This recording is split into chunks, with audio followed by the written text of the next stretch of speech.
यो नमः हरि ओम पूज्याय राघवेंद्राय सत्यधर्मरताय च पतितां कल्पवृक्षाಯ ನಮತಾಂ ಕಾಮಧೇನವೇ ಸಮಸ್ತ ಕುಲಬಾಂಧವರಿಗೆ ಶ್ರೀ ರಾಘವೇಂದ್ರ ಹರಿತ ಗುರುಜಿ ಮಾಡುವ ನಮಸ್ಕಾರಗಳು.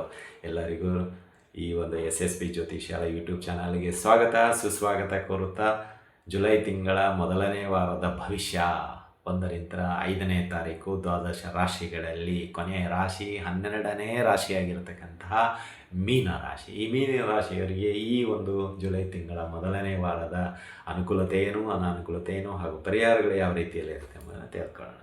ಇಲ್ಲಿ ಒಂದು ಮೀನ ರಾಶಿಯವರಿಗೆ ಅನುಕೂಲತೆ ವಿಷಯಕ್ಕೆ ಬಂದಾಗ ಸ್ವಲ್ಪ ಕೆಲಸದಲ್ಲಿ ನಿಮಗೆ ಯಶಸ್ವಿ ಆಗುವಂಥದ್ದಾಗತ್ತೆ ಮತ್ತು ಹಿಡಿದ ಕಾರ್ಯಗಳನ್ನು ನೀವು ಯಶಸ್ವಿಯಾಗಿ ನಿಭಾಯಿಸಲು ಅದಕ್ಕೆ ಏನೇನು ಬೇಕು ಎಲ್ಲವನ್ನು ನೀವು ಶಕ್ತಿ ಎಷ್ಟು ಮೀರಿ ಕೊಡುವಂಥದ್ದಾಗುತ್ತೆ. ಅಂದರೆ ಉದಾಹರಣೆಗೆ ನಿಮ್ಮ ಬಾಸ್ ಆಗಿರ್ಬೋದು, ಮನೆ ಯಜಮಾನ ಆಗಿರ್ಬೋದು, ಫ್ರೆಂಡ್ಸ್ ಆಗಿರ್ಬೋದು, ಏನೋ ಒಂದು ಜವಾಬ್ದಾರಿ ನಿಮ್ಗೆ ಕೊಟ್ಟಿರ್ತಾರೆ, ಈ ಕೆಲಸ ಮುಗಿಸ್ಕೊಂಡು ಬಾ ಬೇಗ ಆದಷ್ಟು ಅಂತೇಳಿ.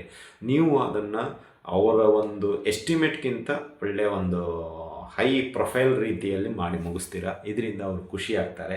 ಒಂದು ಸ್ವಲ್ಪ ಜವಾಬ್ದಾರಿಗಳು ಕೂಡ ಈ ವಾರ ನಿಮಗೆ ಜಾಸ್ತಿ ಆಗುತ್ತೆ. ಅಂದರೆ ಆ ಕಾರ್ಯ ಮೆಚ್ಚಿ ಇನ್ನೊಂದು ಕಾರ್ಯವನ್ನು ಕೊಡುವಂಥವ್ರಾಗ್ತಾರೆ. ಇದರಿಂದ ಸ್ವಲ್ಪ ನಿಮಗೇನಾಗುತ್ತೆ, ಈ ಮಾನಸಿಕ ಒತ್ತಡದಿಂದ ಹೊರಗಡೆ ಬರ್ತೀರ. ಅಂದರೆ ಕಳೆದ ಜೀವನದಿಂದ ಏನೋ ಒಂದು ಸ್ವಲ್ಪ ಟೆನ್ಷನ್ನು ಯಾವುದೋ ಒಂದು ರೂಪದಲ್ಲಿ ಇತ್ತು.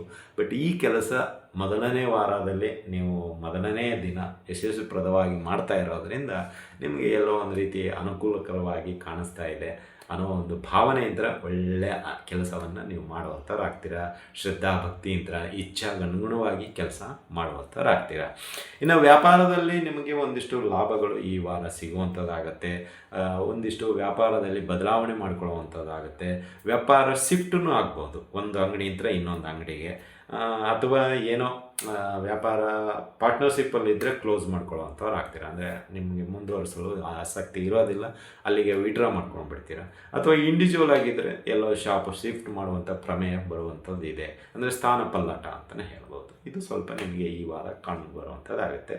ಇನ್ನು ವೃತ್ತಿಯಲ್ಲಿ ಏನು ಬದಲಾವಣೆ ಎಲ್ಲ ಆ್ಯಸ್ ಯೂಸ್ವಲ್ ಆಗಿ ನಡೀತಾ ಇರುತ್ತೆ. ಬಟ್ ನೀವು ಶ್ರದ್ಧೆಯಿಂದ ಒಂದು ರೀತಿಯಲ್ಲಿ ಎತ್ತರ ಹಂತಕ್ಕೆ ಹೋಗುವಂಥವ್ರಾಗ್ತೀರ ಅಂತಲೇ. ಇನ್ನು ಆರೋಗ್ಯದ ವಿಷಯಕ್ಕೆ ಬರೋದಾದರೆ ಆರೋಗ್ಯದಲ್ಲಿ ಸ್ವಲ್ಪ ಏರಿಳಿತ ಇರುತ್ತೆ. ಸ್ವಲ್ಪ ಮಾನಸಿಕ ಒತ್ತಡ, ಅಲ್ಲಿ ಹಳೆಯ ಕೈಘಟನೆಗಳಿಂದ ಹೊರಗಡೆ ಬರಲು ಪ್ರಯತ್ನ ಮಾಡ್ತೀರಾ, ಬಟ್ ಅದು ಸಾಧ್ಯ ಆಗೋದಿಲ್ಲ. ರಾತ್ರಿ ತುಂಬ ಯೋಚನೆ ಮಾಡಿ ನಿದ್ದೆ ಬರದೇ ರೀತಿಯಲ್ಲಿ ಆಗುವಂತಾಗುತ್ತೆ. ಕೆಟ್ಟ ಕೆಟ್ಟ ಕನಸುಗಳು ಬೀಳುವಂಥದ್ದಾಗುತ್ತೆ ಈ ಸಮಯದಲ್ಲಿ ಮೀನ ರಾಶಿಯವರಿಗೆ. ಇದರಿಂದ ಸ್ವಲ್ಪ ಜ್ವರಾದಿಗಳು ಮತ್ತು ಏನಂತೀರ ಸ್ವಲ್ಪ ಎಲ್ಲೋ ಆರೋಗ್ಯದ ಕಡೆಗೆ ಗಮನ ಕೊಡುವಂತೆ ಆಗುತ್ತೆ. ಅಂದರೆ ಒಂದು ಸ್ವಲ್ಪ ಅನಾರೋಗ್ಯದ ಸಮಸ್ಯೆ ಉಂಟಾಗುವಂಥದ್ದಾಗುತ್ತೆ. ಆರೋಗ್ಯದಲ್ಲಿ ಏರಿಳಿತ ಕೂಡ ಕಂಡು ಬರುವಂಥದ್ದಾಗುತ್ತೆ ಈ ಸಮಯದಲ್ಲಿ ಮೀನ ರಾಶಿಯವರಿಗೆ. ಇನ್ನು ದಾಂಪತ್ಯ ಜೀವನದಲ್ಲಿ ಸಣ್ಣ ಪುಟ್ಟ ವ್ಯತ್ಯಾಸಗಳು ಕಂಡು ಬರುವಂಥದ್ದಾಗುತ್ತೆ ಈ ಒಂದು ವಾರದಲ್ಲಿ. ಒಂದು ಸ್ವಲ್ಪ ಎಲ್ಲೋ ಮನಸ್ತಾಪ ಕೂಡ ಉಂಟಾಗುತ್ತೆ. ನೀನಾ ನಾನಾ ಅನ್ನೋ ಒಂದು ಚರ್ಚೆಗೆ ನೀವು ಆಸ್ಪದ ಕೊಡುವಂಥವ್ರು ಆಗ್ತೀರಾ. ನಾವು ಹೇಳೋದಿಷ್ಟೇ, ಬೇಡದೇ ಇರೋ ವಿಷಯಕ್ಕೆ ದಯವಿಟ್ಟು ಕೈ ಹಾಕಲು ಹೋಗಬೇಡಿ. ಅನ್ಯೋನ್ಯತೆ ರೀತಿಯಿಂದ ಯಾರಾದರೂ ಒಬ್ಬರು ಶರಣರಾಗಿಬಿಡಿ. ಏನೂ ಮಾಡಲಿಕ್ಕಾಗಲ್ಲ. ಅವ್ರ ಪಾಡಿಗೆ ಅವ್ರು ಹೇಳಿ ಒಂದು 5 ನಿಮಿಷ ಸುಮ್ಮನೆ ಆಗಿಬಿಡ್ತಾರೆ. ಅಥವಾ ನೀವು ಜಾಗ ಅಲ್ಲಿಂದ ಖಾಲಿ ಮಾಡಿಬಿಡಿ. ಅವ್ರು ಯಾರ ಜೊತೆ ಮಾತಾಡ್ತಾರೆ ಇಲ್ಲ, ಆಮೇಲೆ 1 ಅವರ್ ಬಿಟ್ಟು ಬನ್ನಿ, ಆ ಒಂದು ಟಾಪಿಕೇ ಇರೋದಿಲ್ಲ. ನಿಮ್ಮ ಪಾಡಿಗೆ ನೀವು ಕೆಲಸ ಮಾಡಿ, ಅವ್ರ ಪಾಡಿಗೆ ಅವ್ರು ಹೇಳ್ತಾರೆ. ಆದಷ್ಟು ಅನ್ಯೋನ್ಯತೆ ಅಂತ ಇರಿ. ದಾಂಪತ್ಯ ಜೀವನ ತುಂಬ ಪ್ರಮುಖವಾಗಿರತಕ್ಕಂಥದ್ದು. ಯಾವುದೇ ರೀತಿ ಮನಸ್ತಾಪ ಮಾಡಿಕೊಳ್ಳಲು ಹೋಗಬೇಡಿ ಅಂತಲೇ ನಾವು ಹೇಳೋದು. ಇನ್ನು ಈ ಒಂದು ಸಮಯದಲ್ಲಿ ಕುಟುಂಬ ಸದಸ್ಯರ ಬೆಂಬಲವೂ ಕೂಡ ಇದೇ ರೀತಿ ಇರುತ್ತೆ. ಅಂದರೆ ದಾಂಪತ್ಯದಲ್ಲಿ ಏನೋ ಒಂದು ಸಣ್ಣ ಪುಟ್ಟ ಆಗುತ್ತೆ ಪುಟ, ಅದನ್ನೆಲ್ಲ ನೀನು ಮನಸ್ಸಿಗೆ ಹಚ್ಕೋಬಾರ್ದು. ಸ್ವಲ್ಪ ಅಂಡರ್ಸ್ಟ್ಯಾಂಡಿಂಗ್ ಮಾಡ್ಕೋ ಅಥವಾ ಅಡ್ಜಸ್ಟ್ ಮಾಡ್ಕೊಂಡು ಹೋಗು ಅಂತ ಇಬ್ಬರಿಗೂ ಬುದ್ಧಿವಾದಗಳನ್ನು ಹೇಳುವಂಥವ್ರು ಆಗ್ತಾರೆ. ಇದು ಸ್ವಲ್ಪ ಎಲ್ಲೋ ಸೈರಿ ಅನಿಸುತ್ತೆ. ಒಲ್ಲದ ಮನಸ್ಸಿನಿಂದ ಒಪ್ಪಿಕೊಳ್ಳಬಹುದು. ಯಾಕೆಂದರೆ ಬಿಸಿ ರಕ್ತ, ನಾನು ತಪ್ಪು ಮಾಡಿಲ್ಲ, ಯಾಕೆ ನಾನು ಕ್ಷಮೆ ಕೇಳಬೇಕು ಅನ್ನೋದಾಗಿರ್ಬೋದು. ಅಥವಾ ಅವ್ರು ತಪ್ಪು ಮಾಡಿದ್ದಾರೆ, ನೀವು ಅವ್ರಿಗೆ ಬುದ್ಧಿವಾದ ಹೇಳಿದೆ ನನಗೇ ಹೇಳ್ತೀರ ಪ್ರತಿ ಸತ ಅಂತ ಹೇಳ್ಬೋದು. ಏನು ಮಾಡಲಿಕ್ಕಾಗಲ್ಲ. ಕೆಲವೊಮ್ಮೆ ಭವಿಷ್ಯದ ಕಾಲದಕ್ಕೆ ನಾವು ಒಳ್ಳೆಯರಾಗಬೇಕಂದ್ರೆ ಈಗಲೇ ತ್ಯಾಗ ಮಾಡಲಿಕ್ಕೆ ಸಿದ್ಧರಾಗಬೇಕಾಗತ್ತೆ. ಅದರ ಒಂದು ಮುನ್ಸೂಚನೆ ಅಂತ ತಿಳ್ಕೊಳ್ಳಿ.